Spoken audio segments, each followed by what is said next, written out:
Yo guys, and welcome to another video. Kalau kau perasan kan, bulan 1 ni akan ada banyak sangat device yang akan launch. Salah satunya adalah, kalau korang dengar berita kan, Honor Magic V baru je launch dekat China.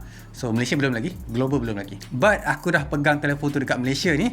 So what's your thoughts, Fazli? First of all, aku nak beritahu dekat korang beberapa specs yang aku rasa macam sama dengan device-device lain. Contohnya, skrin depan dia tu ataupun skrin dekat luar tu adalah 6.4 inches 120Hz. And then dekat bahagian dalam pula dia pakai 7.9 inches. Lebih kurang macam semua foldable phones yang korang kenal, betul tak? Dia punya diameter ataupun ukuran ataupun besar skrin dia lebih kurang je. Tapi apa membuatkan telefon ni lain daripada yang lain? Kalau korang perasan lah kan, and aku akan tunjukkan dekat korang close up dengan Honor Magic V ni. Bahagian kanan sebelah depan tu actually dia curve screen tau. So this is a bit different daripada kebanyakan foldable screen yang kita kenal. Biasanya yang foldable ataupun curve sikit ke mesti dekat bahagian dalam. So this one is actually dekat luar. Ada nampak beza ke?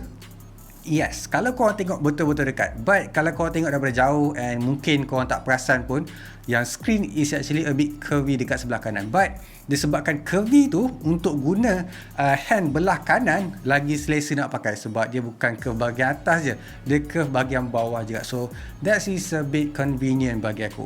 And then bagi aku cerita sikit dekat bahagian dalam screen Honor Magic V ni. Kalau korang perasan, dekat Honor Magic V is actually less kata crease dekat bahagian tengah tu. Sebab apa? Sebab dia guna teknologi water drop. Bukan teknologi water drop, dia lebih kepada cara dia lipat benda tu, tak nak bagi dia nampak macam crease.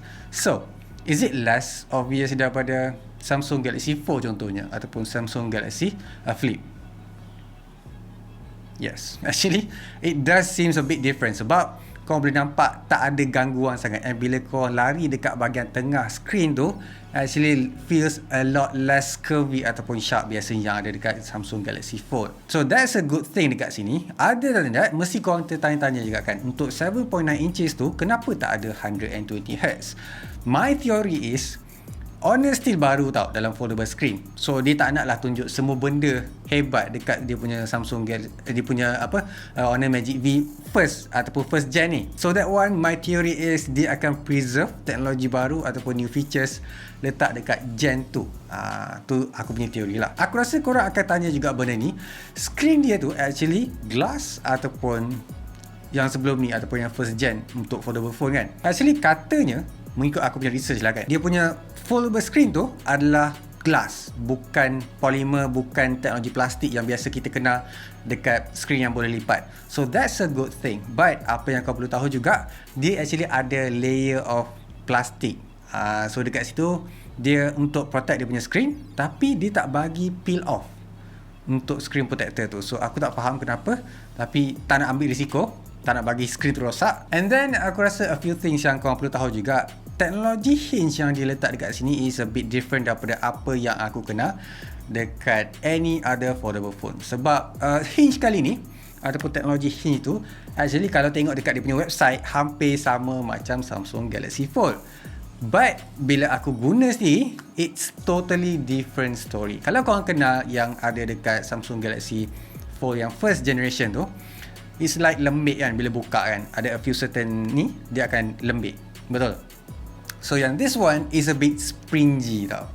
So springy tu means dia akan ada force untuk tolak. Dia bukan akibat daripada screen, dia lebih kepada hinge tu. Aku rasa macam ada spring tu lah. But aku tak boleh confirmkan benda ni, sebab itu apa yang aku rasa bila aku tengok and aku tekan benda tu bila unfold and fold. One thing juga dengan dia punya foldable phone tu, cara nak buka is a bit different daripada mana foldable phone yang aku pernah pakai. Sebab korang actually perlukan force yang agak kuat untuk buka.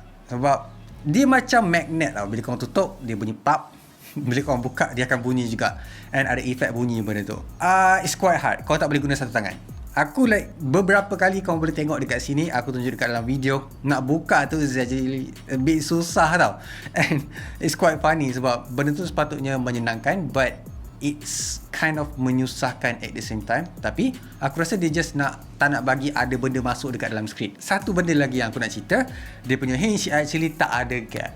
So this is a good news untuk orang yang selalu letak phone tu dalam poket. Actually semua orang letak phone tu dalam poket kan. So habuk tak akan masuk time korang tengah letak dalam poket ataupun letak dekat mana-mana. Contohnya macam ada pasir ke tiba-tiba terbang kan, dia tak masuk dekat dalam screen untuk calarkan. And aku suka cara owner tak letak branding owner dekat bahagian penutup hinge tu, dekat belakang ataupun dekat tengah dia punya foldable phones. That is quite stealthy and nampak kemas sangat-sangat. So tak nampak serabut, tak macam nak promote selalu tu phone Honor foldable. Yang tu aku suka untuk Honor. Props to Honor sebab buat benda tu. One bad thing about Honor Magic V ni actually dia tak water resistant. So korang tak boleh kena air. Kalau korang bawa pergi dekat tengah hujan ke, tak boleh nak kena percikan pun.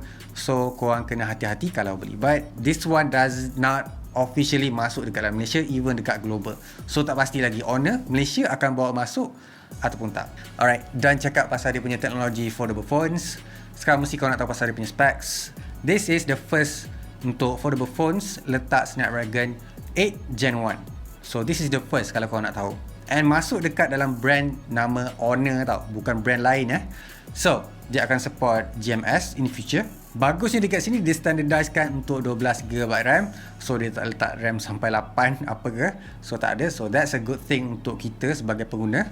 And other than that, dia pakai Android 12 sepatutnya. And boleh pergi sampai Magic UI 6.0 kalau tak silap aku. So dekat sini kau boleh tengok dia punya smooth UI. Semua benda yang kau tengok dekat sini semua je untuk buat multitasking. Dia actually boleh buat beberapa juga multitasking yang biasa kita buat dekat mana-mana Samsung Galaxy Fold kan. So dekat sini dia apply juga dekat Honor Magic V. So that's a good news untuk orang yang sentiasa multitask. Dia bukan just like buat foldable phones and tak optimizekan screen yang besar macam tu. And aku suka bila dia buat tab boleh buka banyak kali ataupun banyak benda. So boleh floating around the screen. Memang kau akan kata macam ada orang guna ke? Tapi that's a thing yang kita boleh nampak in the future dapat support. So dekat sini dia boleh support sampai 4 je tak silap aku.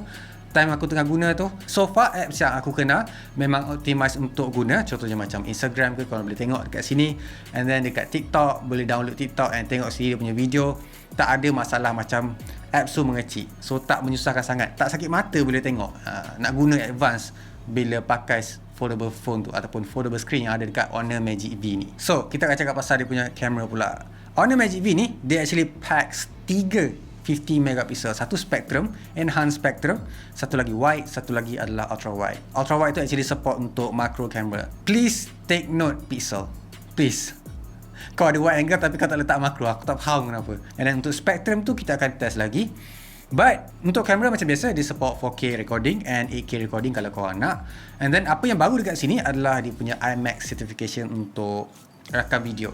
So mengikut apa yang aku tahu, korang actually akan ada beberapa LUT untuk guna. Contohnya macam nak buat video yang a bit sad, sedih kan. So semua white balance and colour semua memang akan berubah. Tona colour pun akan berubah. So dekat sini akan membuatkan korang tak perlu nak risau nak cari LUT ataupun preset yang biasa korang guna dekat mana-mana apps. Rakam je dah ada preset macam tu dah. Dia dah rakam macam tu dah.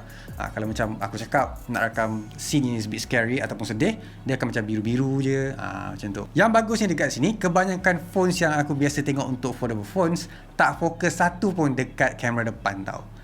So dekat sini Magic V ni actually dia fokuskan 42 megapixel, bukan dekat bahagian dalam je, dekat luar sekali. So kau nak guna mana-mana front facing camera tak ada masalah. That aku boleh bagi props dekat Honor juga sebab dapat fokuskan benda yang memang ramai orang minta. Sebab dia fikir orang yang pakai phone ni mana fokuskan dekat selfie pun kan. Nope, actually semua orang kisah kalau nak tangkap gambar selfie kot. So bagus Honor letak 42 megapixel yang boleh rakam sampai 4K recording tau. Other than that, tu je lah yang aku boleh cakap pasal Honor Magic V ni. Untuk bateri pula, dia tak besar tau, tapi dia tak kecil. Dia tak sampai 5000. Dia 4000 pula, 4750 mAh dengan fast charging 66 watt yang boleh charge sampai tak salah aku 50% dalam like 15 minit. That's a good thing juga untuk orang yang fokuskan ataupun selalu on the go nak pakai foldable phones ni. And dia pakai dual battery, so it's not hot and it's not that cold. Satu benda yang aku rasa tak nampak lagi dekat mana-mana foldable phones lagi yang aku dapat hands on ataupun aku dapat pegang adalah fingerprint scanner. Kebanyakannya adalah pakai side fingerprint scanner. Aku tak faham kenapa, but let's see macam mana pembaharuan ataupun cara dia ubah untuk letak fingerprint scanner tu, sama ada dia letak dalam screen ataupun dia still letak dekat bahagian kiri ataupun kanan tu. Aku faham sebab bila kau nak buka, fingerprint dekat luar kan.